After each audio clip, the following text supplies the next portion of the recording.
Pessoal, então boa noite a todos. Para quem não me conhece, eu sou Bruno, professor de Física do Departamento de Física e Química, também professor de Física do curso de Licenciatura em Física. Hoje eu estarei mediando e moderando a palestra do Newton, tá? E assim que eu fizer a apresentação dele, ele vai iniciar a palestra. E eu gostaria que vocês pudessem enviar mensagens, né, de perguntas, se for quase, podem mandar pelo chat, e ou aguardar também no final da apresentação, no final da palestra, para que a gente concentre as perguntas mais nesse momento final, tá bom? O Newton, ele é formado em Física pela PUC Minas também, né? Ele é MBA em Comunicação e Marketing Digital pela Fundação Getúlio Vargas. O Newton ele é especialista em soluções para o ensino à distância. Atualmente ele é sócio-gerente da Estúdio Produções e Soluções para a EAD, gerenciando diversos projetos relacionados à inovação e tecnologia, além de atuar também como consultor de projetos de inovação, tecnologia e EAD para empresas de diversos segmentos. Tá bom? Então, agora eu passo aí a palavra para o Newton e fique à vontade aí, sejam todos bem-vindos e boa palestra a todos. Então, vamos lá. Vamos começar, gente. Iniciar a apresentação aqui, como vocês já tinham visto o título, a gente vai falar um pouquinho sobre ensino à distância e principalmente sobre os desafios e oportunidades que nós temos aqui nesse ano de 2020. Eu vou focar bem mais nos desafios, que é o que eu acho que está bem mais em voga nesse momento, do que nas oportunidades, mas eu acho que vocês vão perceber que eu vou dar um foco um pouco diferente. Para a gente seguir adiante, apesar que o me apresentou, mas sou formado pela PUC Minas, formei em 2008, sou muito feliz com essa relação, essa escolha na minha carreira. Depois disso, eu vim para o marketing, depois em desenvolvimento de aplicações web, e quase todo mundo sempre fica achando um pouco estranho eu ter mais de uma área de formação, porque uma está na Humanas, outra está no TI e outra está na Exatas, mas eu acho que a gente vai, daqui até o final dessa apresentação, vai ficar claro para você porque que eu fui criando esse mix na minha carreira. Aqui tem a minha atuação, que o Bruno já passou, e na minha experiência, desde 2009, e aí eu gostaria que vocês percebessem que eu formei no final de 2008, 2009 já tinha um primeiro projeto de ensino à distância que eu implantei dentro de uma empresa aqui em BH, e essa empresa, esse projeto que se tornou uma nova empresa que a gente desenvolveu, chegou a ter receitas de 2,5 milhões por ano, já produzi mais de 20 mil aulas, já trabalhei com mais de 30 mil professores produzindo, tem aí aulas estudadas dos projetos que eu participei, mais de 100 milhões de videoaulas, canais no YouTube com mais de 24 milhões de visualizações. Em 2018, eu participei de um projeto enorme no governo do estado da Bahia, que era de um projeto de 1,6 milhões, que era para a Secretaria do Meio Ambiente do estado da Bahia. E agora, em 2020, eu estou envolvido em 10 projetos de ensino à distância. Óbvio, né? Se a gente pensar que a gente está num tempo de pandemia e já vinha encaminhando tudo para isso, então é normal que agora tenha essa quantidade, quase todos os atuais, no segmento de ensino à distância. Então, dá para vocês perceberem que é uma carreira bem grande trabalhando com ensino à distância. Aqui eu listei algumas das empresas com as quais eu trabalho ou já trabalhei com algum tipo de consultoria, prestação de serviço, alguma coisa assim, mas vamos então começar a conversar um pouquinho. E aí a pergunta que eu mais respondi na vida é com que eu trabalho. E aí, se a pessoa pergunta o que eu formei e eu falo que eu formei em física, aí fala, então você dá aula? Aí, se eu falo que eu trabalhei com marketing, então você vende curso, porque eu falo que eu trabalho com ensino. E aí, se eu alguma formação com TI, você mexe com computador, que as pessoas não conseguem relacionar a educação, o ensino, com essas áreas de marketing, de tecnologia e afins. Então, assim, você mexe com site, eu sempre ouvia isso, e era sempre muito difícil explicar para qualquer pessoa com que eu trabalhava. E olha que curioso, muito difícil eu conseguir definir, porque eu tinha 3 áreas de formação bem diferentes, e isso faz que eu tenha formação acadêmica. Imagina os cursos que eu fazia além disso. Então, vou seguir um pouquinho, porque agora vocês já viram.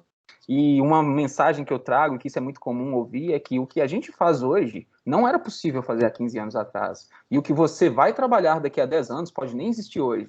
Então, vocês que estão na vida acadêmica, estão se preparando, tem um mix de oportunidades muito grandes em carreiras que vão iniciar e que ainda não tem nome e que as pessoas ainda nem estão procurando. Nem tanto as empresas quanto o próprio mercado não está procurando ainda, porque não estava preparado. Então, isso é um open mind em que vocês começarem a pensar em que vocês podem ter de oportunidades para o futuro. Percebam que lá atrás, quando eu falei que eu formei em 2008, em 2009 eu já tinha uma grande oportunidade, porque eu já vinha me preparando para ela, que essa sempre foi a minha especialidade. Mas então, como a gente vai falar de ensino à distância, aí eu quero começar trazendo uma pergunta aqui, que é, o que é ensino? Então, assim, parece uma coisa muito óbvia quando a gente fala, mas se a gente tentar definir isso, começa a ficar um pouco estranho. Eu peguei essa definição lá do Wikipedia, e aí se a gente for olhar, a gente fala que o ensino à distância é uma forma sistêmica de transmissão de conhecimentos. Opa, eu já quero fazer uma pausa aqui. Se a gente está falando de transmissão de conhecimento, como é que a gente vai carregar e levar isso para o ensino à distância, certo? Então, já vou pular logo essa definição, porque isso daqui tem um foco na transmissão de um conhecimento de um ser para o outro. E aí a gente já começa a não ter muita autonomia e algumas outras coisas. Então, eu vou passar um pouquinho para um outro slide onde eu pergunto o que é ensino à distância.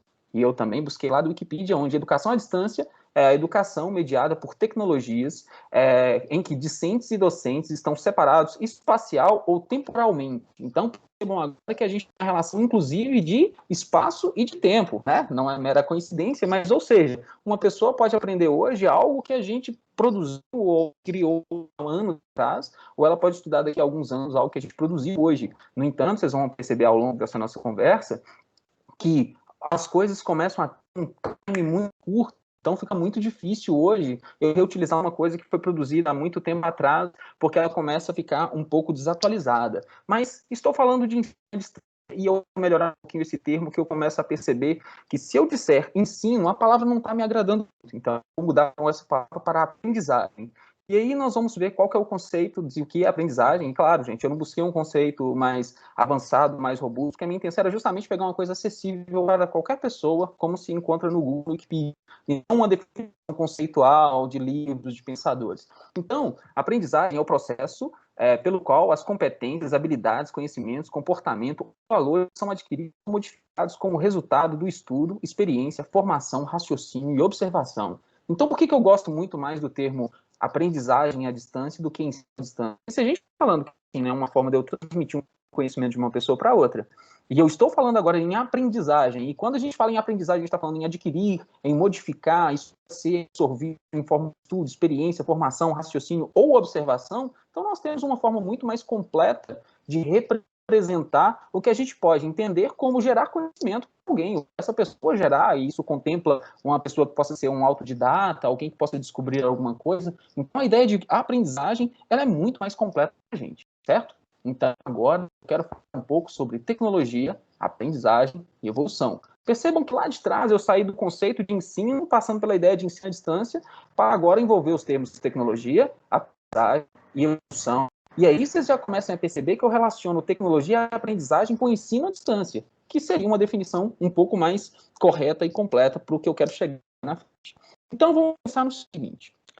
Como tecnologias são utilizadas no processo de ensino-aprendizagem? Isso é uma busca rápida, embora a gente sabe que desde 1500 no Brasil, desde quando os índios foram catequizados, que se utiliza o mesmo método de expositivo, de conhecimento, ou depois passou por um quadro negro, quadro branco ali, eu até marquei em 1960 o retroprojetor, depois em 1972 uma máquina de correção de gabaritos, e olha como isso não está nem tão distante assim, nós estamos falando de 50 anos atrás, e depois disso, em 1977, primeiros computadores de mesa, que é o Apple II, que foi lançado. Então, hoje, todos nós estamos nos comunicando por smartphone, a gente usa pouquíssimo computadores de mesa, e eles eram uma revolução há pouco tempo atrás.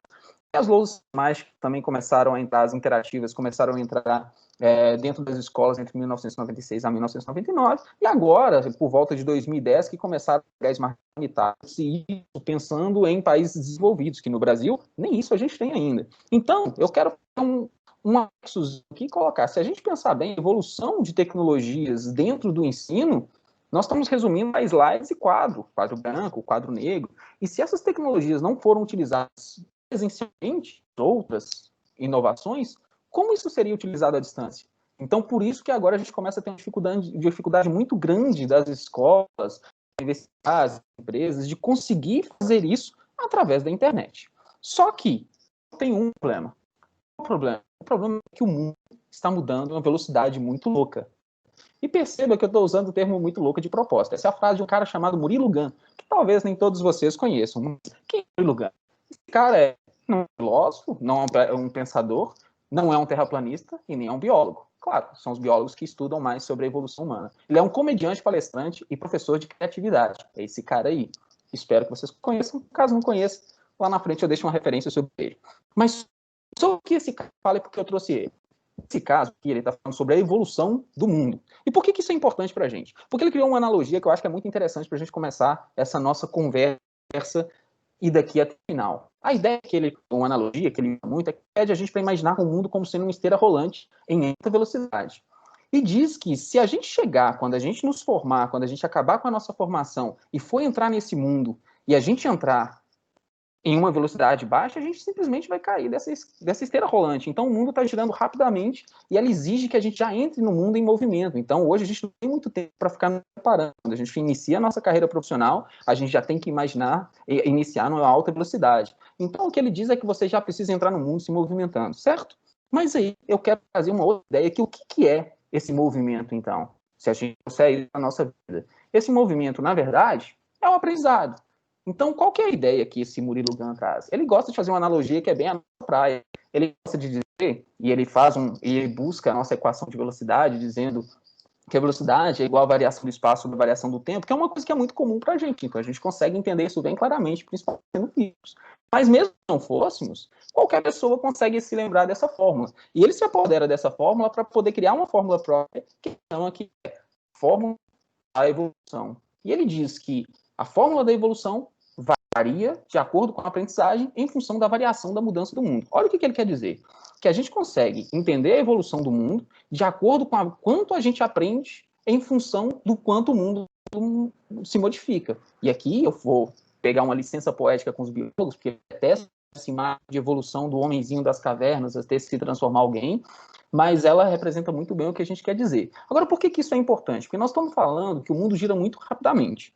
E se esse mundo gira muito rapidamente, então a gente precisa aprender muita coisa o tempo todo. Então vamos avançar um pouquinho mais nessa conversa. A gente precisa estar sempre aprendendo igual ou mais rápido o mundo muda. Isso se tornou uma missão muito difícil para a gente, porque o tempo inteiro está acontecendo um monte de novidade, um monte de coisa, um monte de softwares. Provavelmente vocês, a maior parte de vocês, nem tivessem ouvido falar em Microsoft Teams antes da pandemia, e aí hoje a gente já conhece Zoom, e já conhece um monte de softwares que quase ninguém conhecia, uma pequena minoria, e hoje quem não conhece esses softwares simplesmente não ia conseguir participar dessa palestra e provavelmente teria algum tipo de penalização depois. Então, vamos entender o que é isso. A gente precisa estar sempre aprendendo, sempre aprendendo. Agora, o que isso conflita com uma ideia básica que a gente tem, que é do passado? A gente está acostumado com uma ideia errada, que era, a gente tem duas fases principais na vida, a nossa fase de estudo e a nossa fase de trabalho. Então, o que acontecia basicamente era o seguinte, a gente ia lá e se preparava para os nossos estudos básicos, a nossa formação profissional, enquanto a gente escolhia a profissão, e aí depois a gente começava a nossa fase de trabalho, e é onde a gente começava, no máximo, a fazer uma especializaçãozinha na área e seguir a vida inteira naquela profissão. Então, você que era um pediatra, provavelmente formava em medicina, e depois você se especializava, se tivesse um pouquinho, ia ser a vida inteira aquilo ali. Mas a vida hoje não está muito assim, porque qual o problema que temos nisso? O problema que nós temos nisso é que o mundo está mudando numa velocidade muito louca. E o que quer dizer essa mudança? O problema dessa mudança é que o mundo para o qual a gente se prepara dentro da academia e dentro da universidade não é o mesmo que a gente vai trabalhar.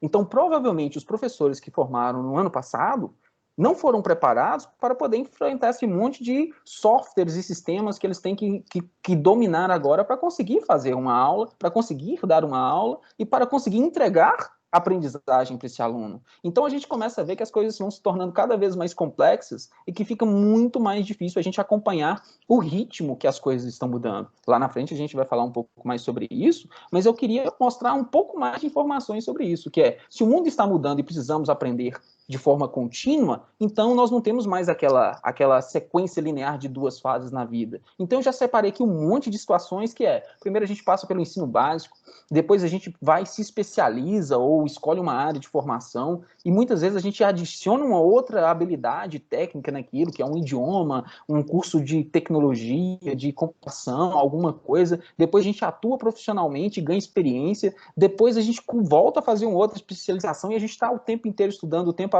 inteiro aprendendo. E o que é mais importante, se a gente for muito rápido, se a gente ficar para trás, o mundo vai e a gente acaba ficando para trás. Então, hoje se tornou uma obrigatoriedade a gente estar se especializando o tempo inteiro. Então, a gente continua estudando a vida inteira, certo? E agora eu vou passar para outra ideia que é, e a tecnologia? O que é uma tecnologia, certo? Então vamos começar um pouco com tecnologia. A gente tem uma tendência a imaginar que tecnologias são coisas inovadoras, como smartphone, Wi-Fi, internet, carro elétrico. No entanto, se a gente analisar a etimologia da palavra, a gente vai perceber que tecno significa técnica, arte, ofício, logia, estudo. Então não faz o menor sentido tecnologia sem inovação, certo? Então eu vou colocar aqui embaixo a definição do Wikipedia, onde a gente tem que tecnologia é um conjunto de técnicas, habilidades, métodos e processos usados na produção de bens ou serviços, e ali tem mais uma parte científica. Mas vamos perceber o seguinte, tem nada a ver com inovação, nada a ver com smartphone. Então a gente tem uma tendência muito errada de entender a tecnologia. Por isso que quando a gente começa a pensar, poxa, agora a tecnologia está evoluindo muito, e aí eu tenho um telefone moderno e tecnologia não são a mesma coisa. Mas eu quero avançar um pouquinho mais nessa ideia de tecnologia, nessa discussão, para ficar mais inteirado. Eu peguei, então, a evolução da tecnologia da lâmpada. A primeira lâmpada ou luz que se tem ideia, que foi construída, que se tem uma história sobre ela, é o farol de Alexandria, que se para orientar os navios, e aí gera uma solução tecnológica para resolver os problemas que eles tinham. Isso em 208 depois de Cristo. E aí a gente teve também a primeira lâmpada elétrica já em 1801. Então, olha a latência que a gente teve de evolução nenhuma entre o farol de Alexandria e a primeira lâmpada elétrica. E depois comecei uma chuva de inovação e uma chuva de revolução nessa tecnologia, que a gente teve a primeira lâmpada incandescente em 1870, depois a gente teve a primeira lâmpada de neon em 1926, e já em 1962 a gente teve a primeira lâmpada de LED, que inclusive premiou, que foi motivo do prêmio Nobel daquele ano de física. Então, olha como é que a mudança nessa tecnologia, a evolução dessa tecnologia trouxe muitos ganhos para a gente. Então, as novas tecnologias geram novas formas de utilização e novas aplicações. Então, hoje a gente tem um carro usando uma lâmpada de LED que consome menos bateria, que torna o carro com uma maior autonomia, e isso tudo gera uma relação de bem-estar na nossa vida, ou alguma mudança na nossa vida, ou algum impacto. O impacto das novas tecnologias do mundo, ou no mundo. Então, nós temos o seguinte, não sei se vocês já ouviram falar, mas o negócio chama Mundo 4.0. Se vocês ainda não ouviram falar, sejam bem-vindos, tenho certeza que vocês vão ouvir falar muito em breve. Esse termo está relacionado com a quarta revolução industrial. Se vocês também não ouviram falar, é algo que vocês vão falar muito em breve, e que, na verdade, está presente na vida de vocês. É o universo de indústria 4.0, agro 4.0, direito 4.0, gestão 4.0, saúde 4.0. Isso é a quarta revolução industrial aplicada em áreas humanas. Então, lá na frente a gente vai falar um pouquinho sobre a educação 4.0, mas eu queria falar um pouquinho melhor sobre quais as tecnologias estão envolvidas nessa quarta revolução industrial. E fica muito fácil, se vocês ainda não ouviram falar em Big Data, robôs autônomos, nesse caso ali, robô autônomo, machine learning, máquinas que aprendem sozinhas, realidade aumentada, aqueles óculos que a galera usa, impressora 3D para poder realizar diversas coisas, simulações, cibersegurança, computação na nuvem. Então vamos pensar, se a gente voltasse ali e falasse de moda 4.0, ela está muito englobada ali, você usar uma realidade aumentada para ver como que a roupa você através do espelho, ou você utilizar uma impressora 3D para imprimir uma roupa nas suas medidas, independente de quais sejam elas. Então você não vai comprar mais uma roupa 38, 37, 42, você vai passar as suas medidas e aquela roupa vai poder ser fabricada com impressora 3D para você. E aí, se a gente pensar em um Big Data, é quando você tem uma série de informações muito grandes que podem ser tratadas e comparadas através de um Big Data, inclusive todo o nosso comportamento que é observado em redes sociais, só é possível quando do Big Data, robôs autônomos, carros autônomos, isso tudo são tecnologias que estão aí presentes já na nossa vida, que parecem que é uma novidade de daqui a muitos anos, mas não é. Então já está muito presente. Mas é importante que a gente se lembra que a esteira rolante está girando loucamente. Percebam que eu trouxe o Murilo Gun de novo, que é onde, se a gente não andar tão rápido quanto o mundo, a gente vai ficar para trás. Isso nos obriga a ter muito. E essa tecnologia que veio mudando, o mundo mudando rápido, mudou uma outra coisa também.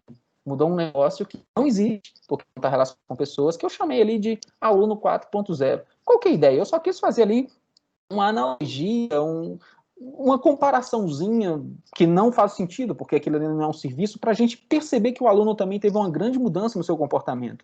Hoje, os nossos alunos, eles têm novas áreas de interesse que muitas vezes o professor pode nem conhecer. Então, além disso, ele tem novas fontes de conhecimento, buscadores, documentários, canais de YouTube, jogos, influenciadores, eles têm informação vindo de todo lugar, e eles têm muito mais tempo livre que nós, os professores, ou nós que estamos ofertando o curso. Então, se a gente pensar, além disso, eles têm muito mais ferramentas para estudar, eles têm tablets, computadores, smartphone, e por aí vai.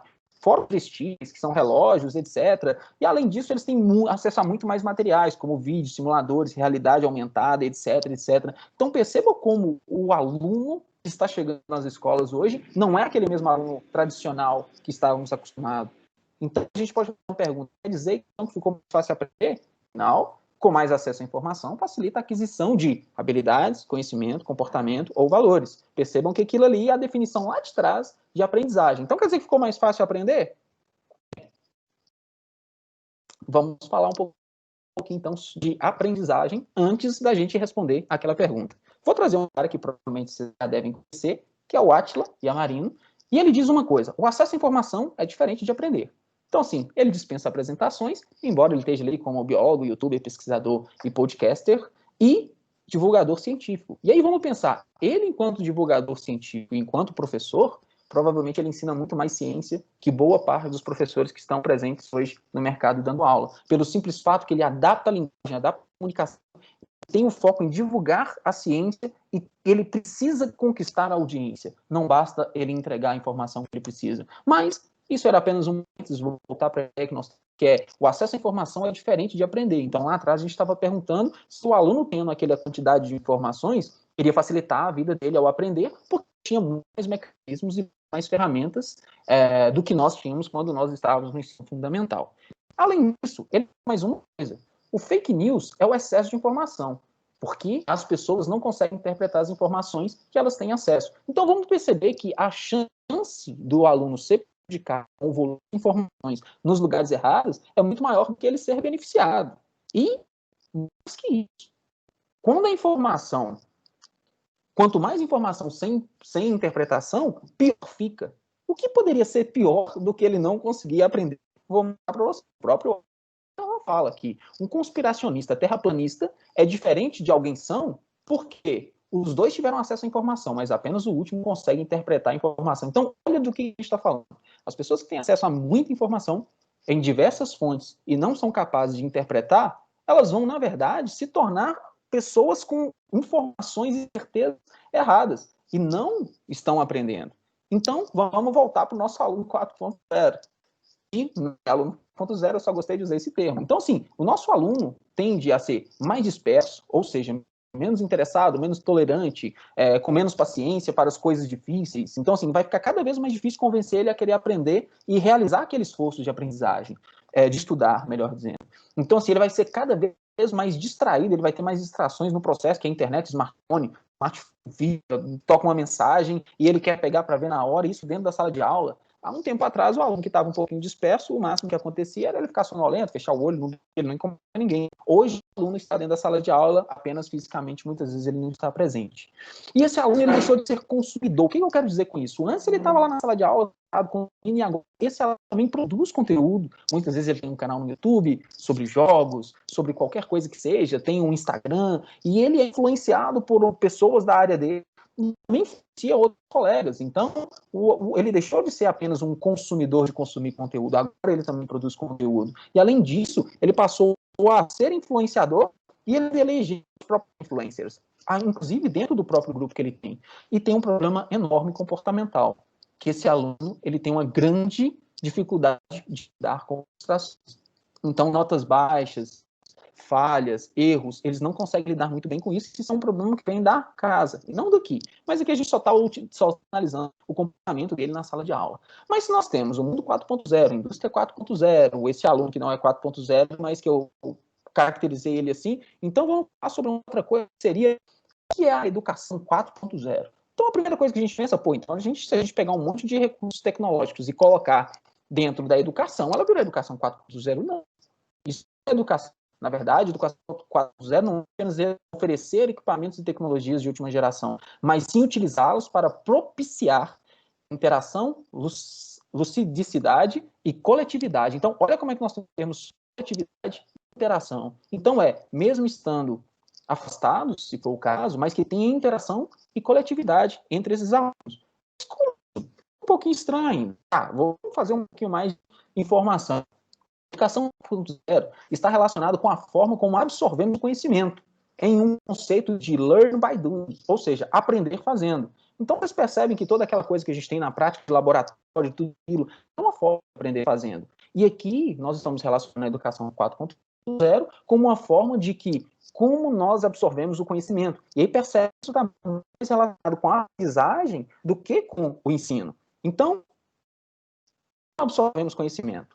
Então, aí agora a gente está começando a avançar para um negócio que vai ficando mais denso, vai ficando um pouco mais estranho, mas daqui a pouco facilita.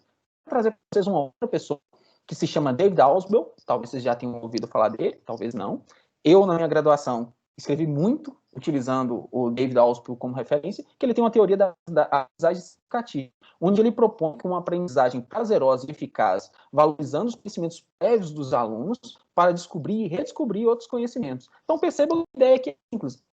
Sempre que se for ensinar algo para alguém, que a gente utilize o conhecimento pré-existente daquela pessoa para poder criar novos significados, modificando ou adicionando significados naquilo. Aqui embaixo deixei a referência, se alguém quiser depois é só me pedir. E aqui agora eu vou trazer uma outra parte que eu escrevi adaptando o Ausubel em um artigo que eu tenho lá no final da graduação. Eu coloquei o seguinte: é preciso despertar maior interesse dos alunos e facilitar sua aprendizagem utilizando recursos tecnológicos como forma de conduzi-lo a uma aprendizagem livre por descoberta.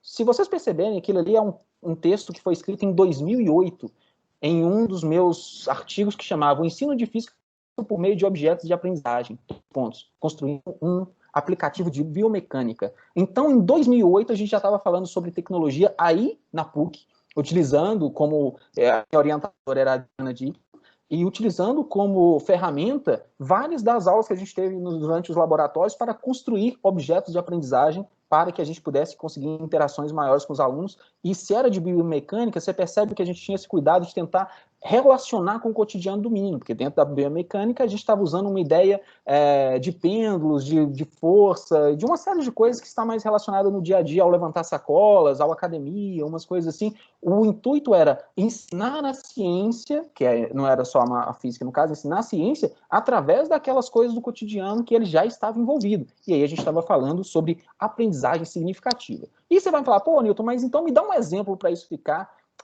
um pouquinho mais claro. É possível simplificar isso? Eu vou usar a nossa própria apresentação para poder exemplificar para vocês como a gente consegue utilizar conhecimentos pré-existentes, provocar um conhecimento para a gente poder chegar num raciocínio que pode ser um pouco mais complexo ou numa coisa um pouco mais abstrata. Lembrando que, por mais que eu formei na PUC, eu não atuei como professor e professor, isso não é uma aula, a gente não está interagindo, a gente está no formato de palestra, mas ainda assim, dentro desse nosso evento, eu tentei encaixar algumas características disso. Então, eu vou voltar e fazer um rewind, vou pegar um aceleradinho, rapidinho, o que a gente fez até aqui. Então, a gente fez o seguinte: primeiro, eu trouxe uma ideia bem comum e bem contextualizada, que é uma frase de um cara que é: o mundo está mudando a uma velocidade muito louca. Percebe que o mundo muito louco, ele está um pouco de fora de contexto, ele nos provoca porque ele não vai para onde a gente queria.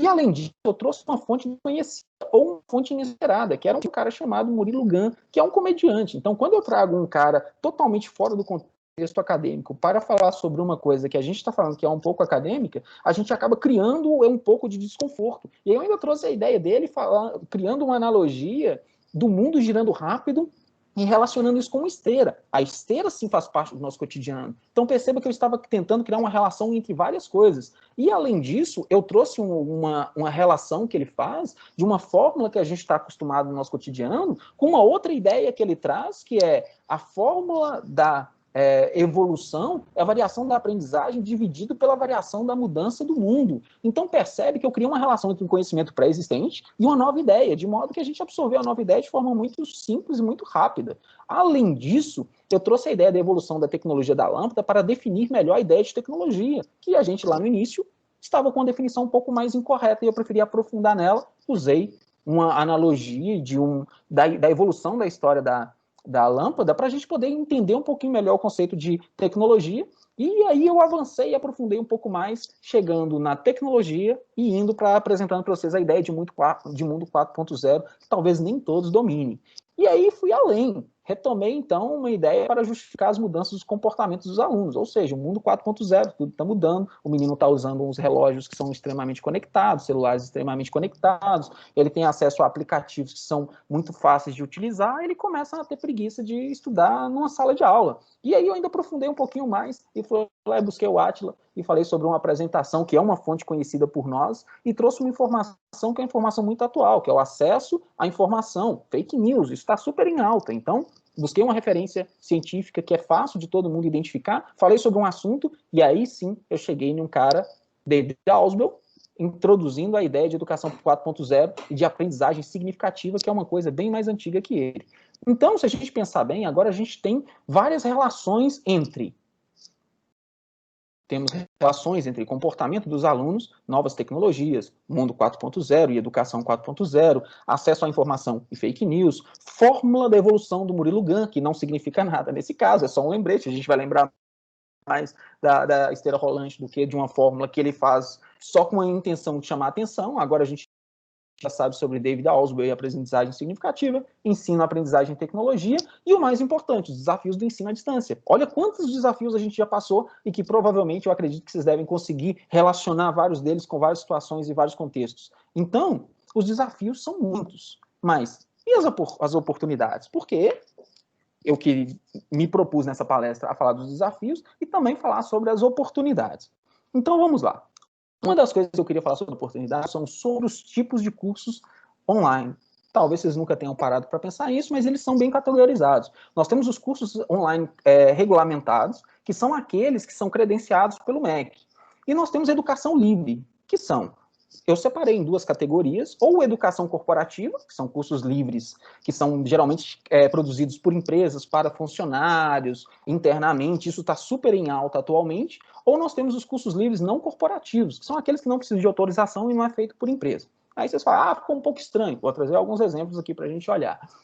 Nos cursos livres, a gente tem o quê? Preparatório para concursos públicos, OAB, idiomas, Enem, vestibulares, softwares de programação, iniciação profissional ou especialização técnica profissional. Então, o que seria isso aqui? Imagina que você quer fazer um curso para prestar um concurso público para professor. Pô, você tem que estudar, você pode ter que pagar por um curso, e aquele curso não vai te dar um diploma que resolva nada, nem te dê nenhum título. Na verdade, você está fazendo um curso livre. Você pode se preparar para o OAB, ou você pode fazer idioma. Vou fazer um curso de idioma. No final, você tem um certificado que o máximo que ele pode valer é as empresas reconhecerem, mas se você não fizer um exame TOEFL ou alguma coisa assim para te dar esse nivelamento, também não funciona muita coisa. Enem, você pode fazer 10 cursos do Enem e não ganhar nada com isso. Então, assim, a área de software e programação, esses desafios de tecnologia, a vantagem é que é muito uma área hands-on. Então, quanto mais a galera põe a mão na massa, mais o mercado aceita. Então, você chegar em algum lugar e mostrar um portfólio, um projeto, alguma coisa que você fez, a empresa for da área de tecnologia da informação, ela tende a valorizar isso mais do que o seu currículo muitas vezes. Mas, enfim, o que eu estou dizendo aqui é que nós temos um monte de cursos livres que eles não dependem de nada. Então, se hoje algum de vocês decidirem, eu vou colocar um curso livre na internet para vender, não tem nada que impede. Então, eu vou preparar um curso do Enem. Não, eu vou colocar um curso físico para o Enem. Vocês podem ir lá, montar esse curso, colocar ele para rodar, colocar para vender, e não vai ter nenhum problema com isso, porque não tem nenhuma legislação que impede, é um curso livre. E aí nós temos uma outra categoria, que são os cursos regulamentados. E aí é onde teve a maior mudança nos últimos anos, porque há um tempo atrás você não poderia ter nada do ensino médio e quase nada do ensino superior em formato à distância. Mas no último ano, no final do governo Temer, de uns tempos para cá, e da agora em diante, eu acho que isso vai acabar sendo uma tendência maior, no ensino médio já é permitido a 30% da carga horária dos alunos noturnos serem online. E 20% dos diurnos também serem online, nesse caso, à distância.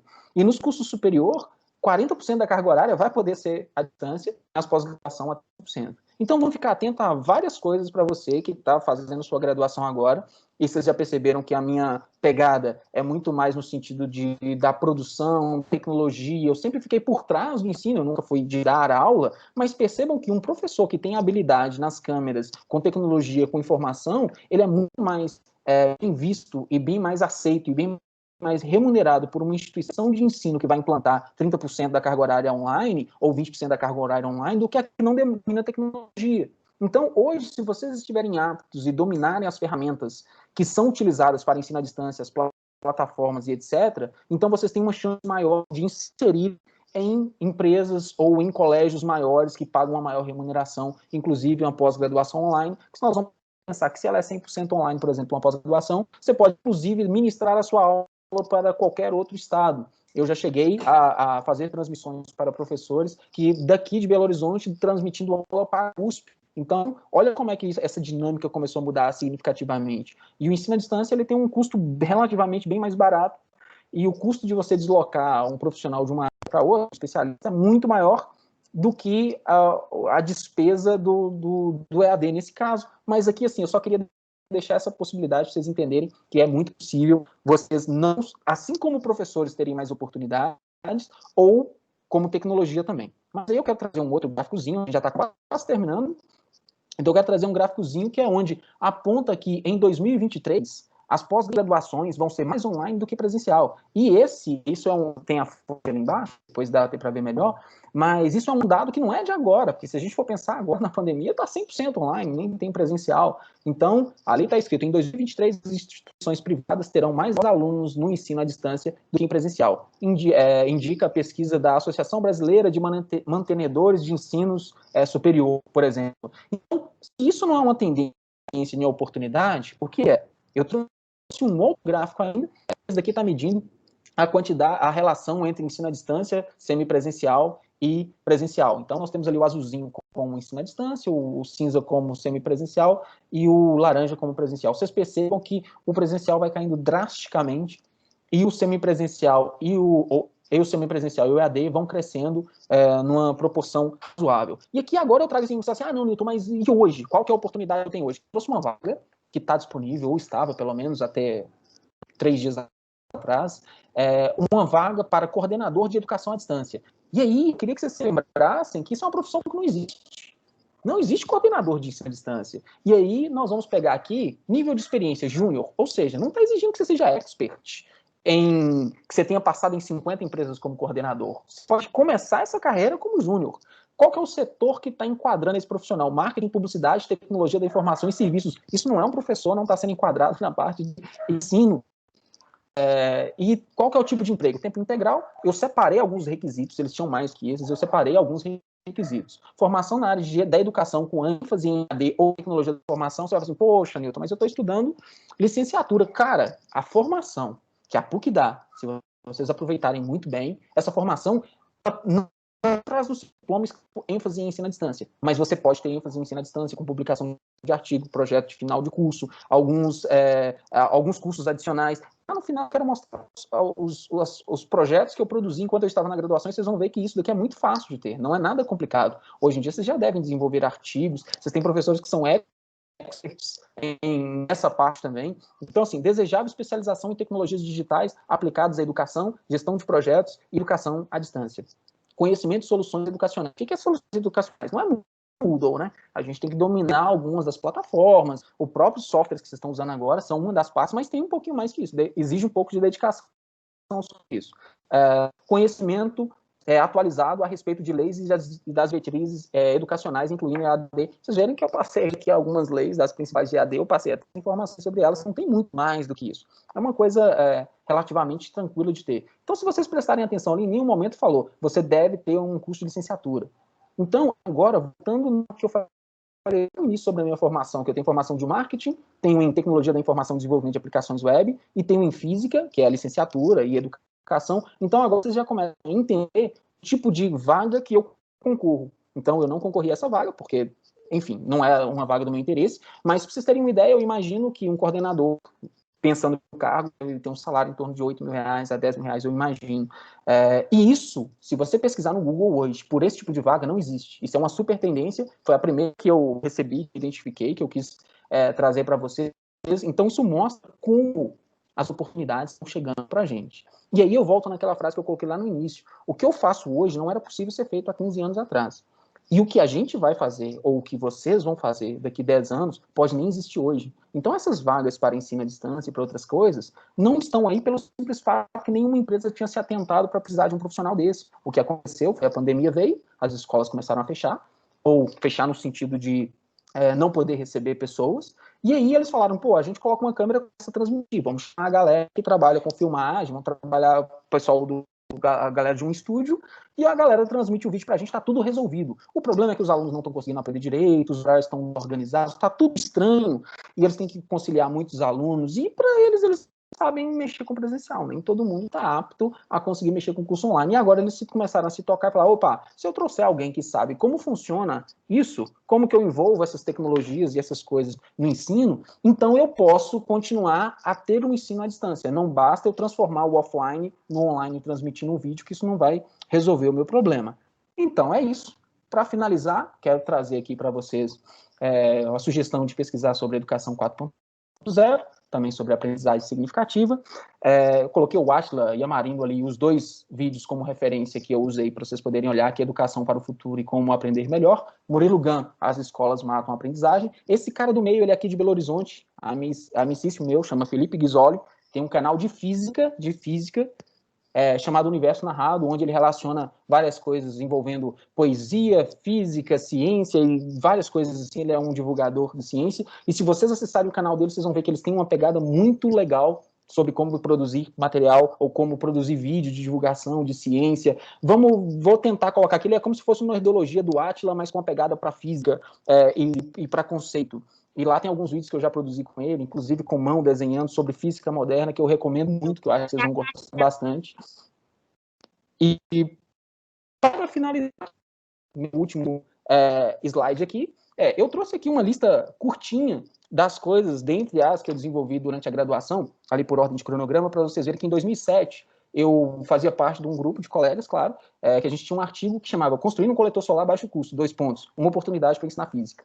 Em 2008, um outro artigo em um outro projeto que era Estudando e desenvolvendo o estudo e desenvolvimento de software de modelagem biomecânica. Aí, em 2008, eu já estava bem mais especialista na minha área. Eu tive um projeto de iniciação científica pelo PIBIC, que foi Jogos Digitais Educacionais para o Ensino Interdisciplinar de Ciência e Matemática. Esse projeto era mestrado da PUC. E não eu mestrado, eu era graduando, eram 2 graduandos, os professores do mestrado, e eu fui menção honrosa pelo CNPq como o melhor projeto da área de humanas, e não da área de exatas, e em 2008 eu tive o ensino de física por meio de objetos de aprendizagem, : construindo um aplicativo de biomecânica, isso em 2008, quando eu formei. Então percebam que dentro da própria instituição tem uma pegada muito grande para a área de tecnologia, que é muito possível desenvolver.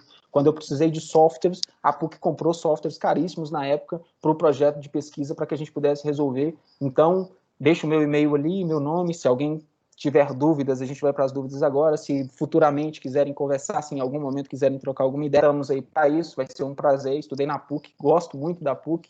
Muito obrigado e até breve. Bem, pessoal, então vou agradecer aqui, em primeiro lugar, pela bela apresentação aí do Newton, né? Foi sensacional. E vamos abrir agora para momentos de perguntas. O Newton, o Arthur, ele está perguntando aqui, ó, de que maneira as redes sociais podem influenciar na hora de selecionar um educador? Só me explica um pouquinho. Você está pensando do ponto de vista da instituição ou do aluno? Da instituição, nesse caso. Eu vou colocar dos dois lados. Para o aluno, pensando que seja naquele curso livre, quando o aluno vai comprar um curso, por exemplo, preparatório para o Enem ou qualquer outra coisa.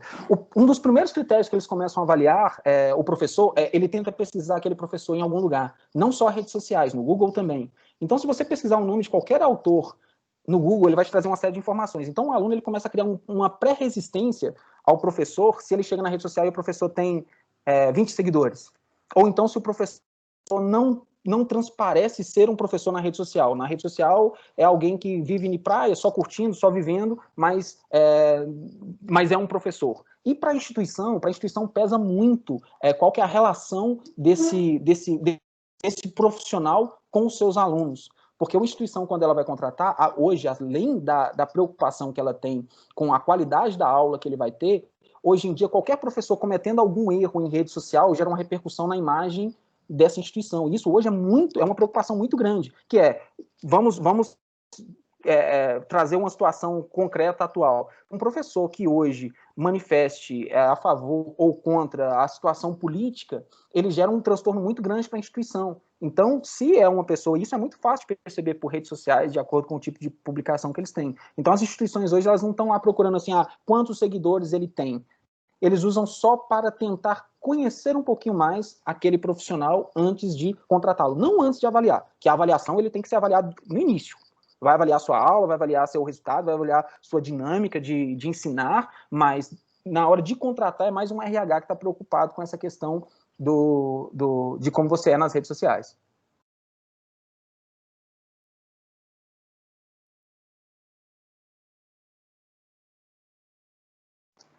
Bacana, Newton.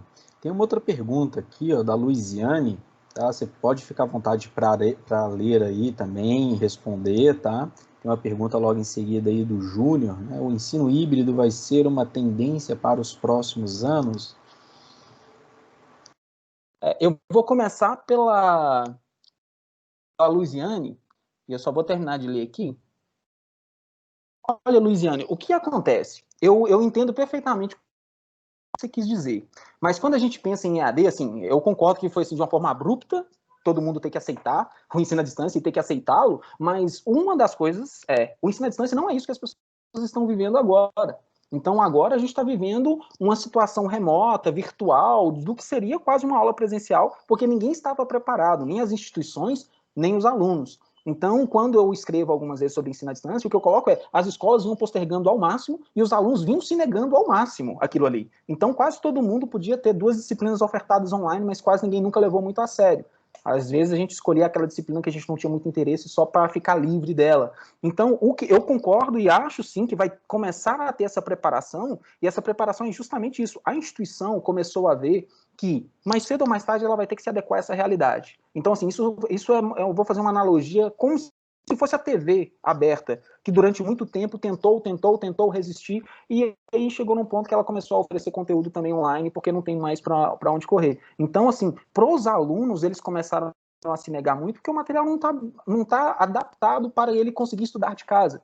Então ele está vendo uma aula gravada, ou às vezes ele está vendo uma aula ao vivo de algum assunto que não foi feito pensando no ao vivo. E as próprias instituições não tiveram tempo de capacitar os professores para trabalhar ou dar essa aula remotamente. Muitas vezes o professor está ali exausto, com vários problemas técnicos de Wi-Fi, de um monte de coisa, e ele ainda tem que sorrir e dar uma aula para o aluno, e nem sempre o aluno está com energia também para participar dessa aula. Então hoje, essa situação que a gente está vivendo na pandemia não é um reflexo do que é ensino à distância.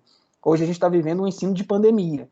Então eu acho que daqui a um tempo essas coisas vão normalizar um pouco mais e as instituições vão começar a se tornar mais propensas a experimentar, porque estudos já tem várias metodologias, várias ferramentas, vários softwares, mas quase todas as universidades do país continuavam usando o Moodle porque era uma ferramenta grátis, extremamente complexa para ser estudada, para navegar e para fazer tudo. Ninguém consegue usar um Moodle feliz igual a gente usa o Netflix. E não dá para você terminar de assistir Netflix 5 horas da tarde no seu dia e falar, eu vou começar a minha aula e gastar meia hora abrindo a plataforma. Não é compatível com o que a gente está se preparando, que é para oferecer mais facilidade para ensinar. Porque a ferramenta ela não pode se tornar um dificultador naquilo.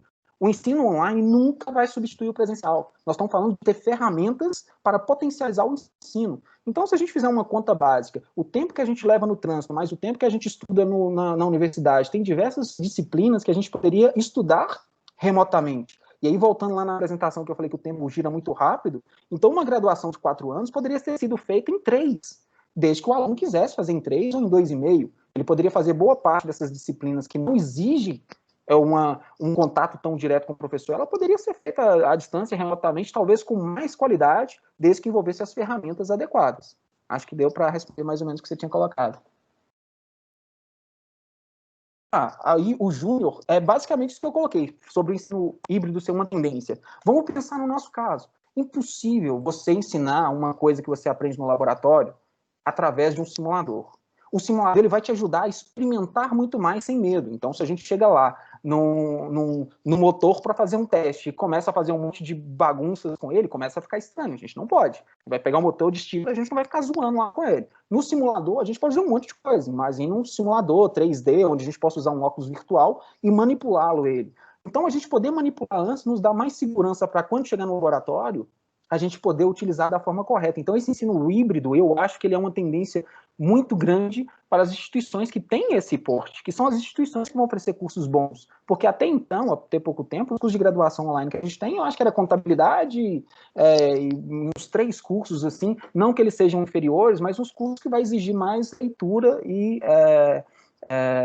biblioteca. E aí a biblioteca a gente não vai mais hoje, que a biblioteca é eletrônica. Mas eu vejo assim, para um curso de física, cursos de laboratório. Então, você imagina a experimentação química antes de ir para o laboratório, ao invés da gente ficar lá que nas primeiras aulas que a gente está no laboratório é mais só assistir mesmo, a gente está ouvindo o professor acompanhando, fazendo, a gente não tem muita liberdade. E se a gente puder experimentar muito isso, passar por uma prova que nos deixe apto para aí sim a gente ir para o laboratório e poder testar com mais autonomia, sem muitos problemas. Isso já acontece hoje, que é quando a gente faz uma prova de legislação, a gente faz a preparação para dirigir, primeiro a gente faz a parte teórica, depois a gente passa na primeira prova e nós estamos aptos aí para o exame de rua. Então, acho que o híbrido ele vai encontrar esse meio do caminho aí, que a gente ainda não sabe qual é, mas eu acho que é uma tendência que não vai demorar a acontecer, principalmente pelo seguinte, ninguém vai conseguir voltar 100% do jeito que era.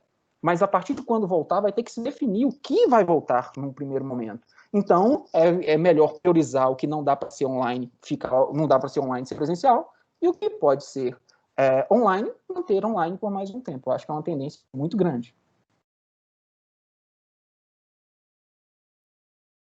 Aqui eu tenho outra pergunta do Rafael, que é, antes disso eu tenho o Arthur dizendo que é entendido, muito obrigado por nada, é um prazer. Tem o Rafael dizendo boa noite. Não, eu estou errado? Não, estou não. Gostaria de saber como você imagina que o Estado pudesse viabilizar essa educação 4.0.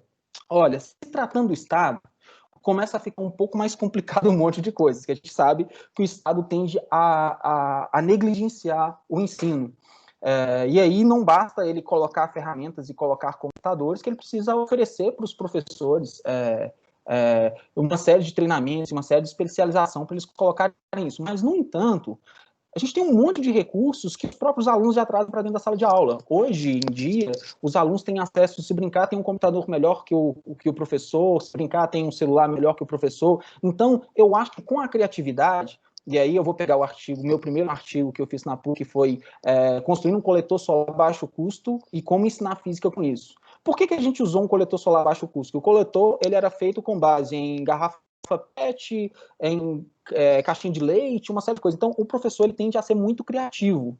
Hoje, as ferramentas elas não estão propiciando muito isso, mas o que eu acho que vai acabar acontecendo? Instituições como o Google e diversas outras empresas vão começar a gerar muitas ferramentas que vão poder ser utilizadas dentro da sala de aula, inclusive no Estado, sem que o Estado tenha que viabilizar essa tecnologia ali dentro. Eu acho que a tendência que tem é que os próprios alunos possam utilizar suas ferramentas dentro da sala de aula. Um exemplo, se a gente tiver um óculos de realidade aumentada dentro da sala de aula e um aplicativo de formas geométricas, por exemplo, isso já dá uma aula super legal que dá para ensinar muita coisa para o menino, mas bem distante da nossa realidade no Brasil hoje, uma educação 4.0 dentro das escolas públicas, porque nem as escolas particulares estão conseguindo colocar isso ainda nesse primeiro momento. Não simplesmente por questões financeiras, por questão de metodologia correta, de como que você vai avaliar. Vou dar um exemplo para vocês entenderem como que a coisa é tão complexa. Hoje, todas as escolas estão ensinando remotamente, mas nenhuma delas consegue avaliar remotamente. Como é que você vai reprovar um menino dizendo que você sabe que ele foi bem ou ele foi mal por conta de uma prova que você aplicou remotamente? Não tem como. Então, percebem como tem uma série de metodologias ainda que precisam ser avaliadas, testadas, para depois elas entrarem na lei, para aí você poder reprovar um aluno que estudou remotamente e que não alcançou uma nota. No ensino superior isso é um pouco mais fácil, mas no ensino público ou no ensino médio isso fica muito, muito complicado para viabilizar. E essa educação 1.0 está indo um pouco mais distante. Aqui o Marcelo está dizendo que vamos ter ainda uma desigualdade ainda muito maior entre as classes ricas e as classes pobres no mundo 4.0. Assim, a tecnologia, ela num primeiro momento, ela causa um pouco de desigualdade, mas eu acho que com um curto espaço de tempo, ela tende a gerar mais igualdade do que as outras metodologias. Vou explicar isso um pouco melhor. O Enem virtual, por exemplo. Quase todo mundo considera que o Enem virtual é uma forma de desigualdade social, porque o aluno que for fazer o Enem virtual, ele às vezes nem tem celular, ou ele às vezes nem isso, mas vamos voltar um passinho atrás. Para ele fazer a inscrição, ele tem que ter acesso à internet. E aí eu vou mostrar para vocês como a desigualdade ainda é pior sem tecnologia. Você tem várias cidades, e aí agora eu vou colocar, a minha cidade natal é a 700 quilômetros de BH. É uma cidade norte de Minas, divisa com a Bahia. Quando eu fiz Enem a primeira vez, ou na verdade, quando eu fui fazer Enem a primeira vez, ele não valia tanta coisa quanto é agora. E eu tive que deslocar 500 quilômetros para fazer a prova. Então aí não era só a desigualdade, eu tinha que ter até o recurso para pagar, viajar, fazer a prova e voltar.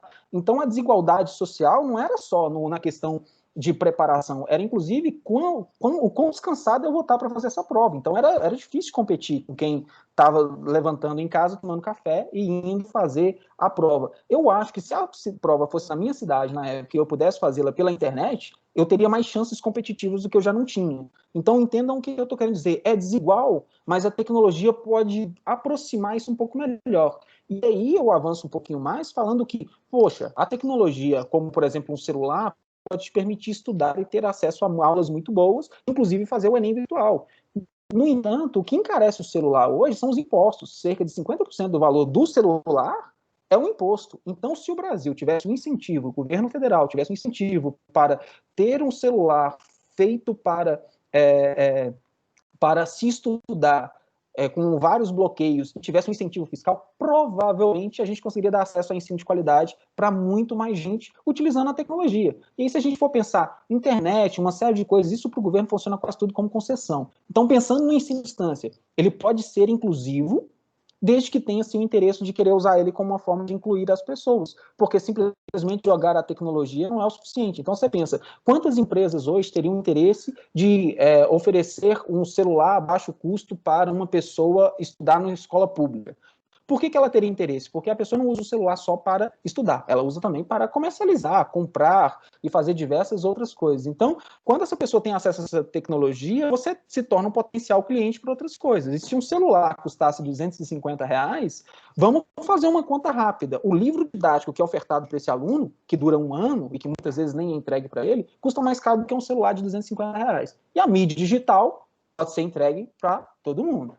Deu para entender mais ou menos a lógica? Então, assim, eu tenho a exclusão, mas aí eu acho que é mais falta de gestão, inclusive foco dessa gestão, do que a tecnologia em si. Porque você entregar um celular na mão da pessoa e falar, olha, você tem um problema social, que você tem uma desigualdade social muito grande, mas está aqui uma ferramenta, e eu particularmente acredito que a educação é uma solução muito grande para a desigualdade social, está aqui uma ferramenta para mudar a desigualdade social, está na sua mão, é contigo.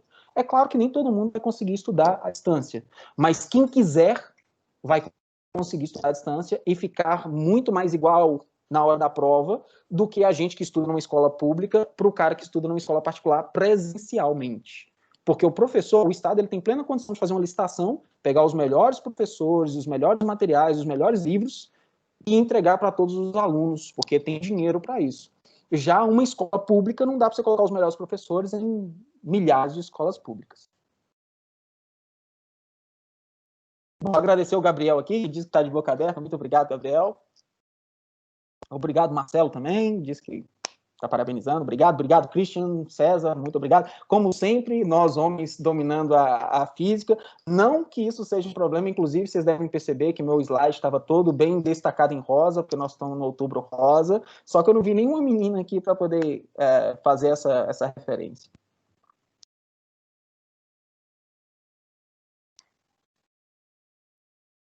Gabriela apareceu ali, por nada, Gabriela. Ó, rosa, Outubro Rosa, Gabriela.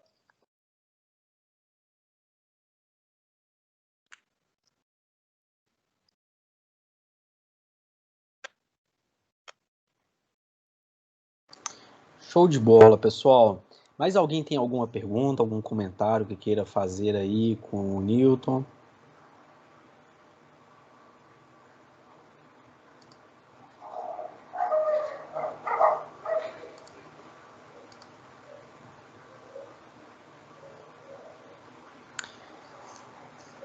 Legal, pessoal. Então, mais uma vez, eu gostaria de agradecer aqui ao Newton pela palestra, né? Assim, E eu agradeço também, em nome do Núcleo Docente Estruturante do curso de Física, a participação de todos vocês durante essa semana, né? Hoje foi o nosso último dia. E a gente espera, né, que a gente possa ter novas oportunidades, né, de eventos como esse para enriquecer a formação de vocês, né. Um agradecimento especial, naturalmente, aos nossos palestrantes aí que aceitaram o convite, né, para participar, para tirar um momentinho aí para compartilhar seus conhecimentos, suas experiências com a gente. Foi um prazer realmente estar com vocês e as portas estarão sempre abertas aí para quaisquer oportunidades, tá bom? Então, agradeço muito a todos em nome do NDE, do curso. Lembrando, pessoal, que esses vídeos eles estão sendo gravados e eles vão ser disponibilizados no canal do YouTube do curso. Tá? Em breve a gente vai fazer essa divulgação para vocês aí, para vocês poderem assistir quaisquer palestras que talvez vocês tenham perdido. Tá bom? Gostaria de comentar mais alguma coisa, Newton? Não, obrigado, gente. Boa noite. Gostaria de agradecer, dizer que vocês estão num curso muito bom, para vocês aproveitarem toda a qualidade que a PUC oferece para todos os seus alunos, que se tem uma coisa muito boa que aconteceu na minha vida foi fazer parte desse curso e que uma vantagem enorme que vocês têm em qualquer empresa, em qualquer lugar do Brasil que vocês entrarem, dizer que estudou na PUC, vocês vão ser muito bem recepcionados, vão ter uma visão muito boa, com todas essas oportunidades que vão começar a abrir, e eu conheço a grade do curso de Física da PUC, vocês vão ser muito bem aceitos nessas novas oportunidades que vão começar a surgir. Então, vocês vão começar a ter opções dentro da carreira, não só de se tornarem professores, que é para o que vocês são preparados de forma primária, mas as oportunidades para essas áreas novas aí, eu recomendo muito que vocês estejam atentos, ou pelo menos acompanhem, porque o curso de Física deixa vocês prontos para isso. Sensacional. Então é isso, pessoal. Muito obrigado a todos. Em breve os certificados serão enviados para vocês aí. A gente vai fazer o check-in de todos os participantes, tá? Vocês devem receber o certificado por e-mail, ou então podem também acessar o próprio site do Simpla, e ir em meus ingressos e imprimir o certificado, tá bom? Então, grande abraço a todos, tudo de bom para vocês, bom final de semana, abraço e até mais.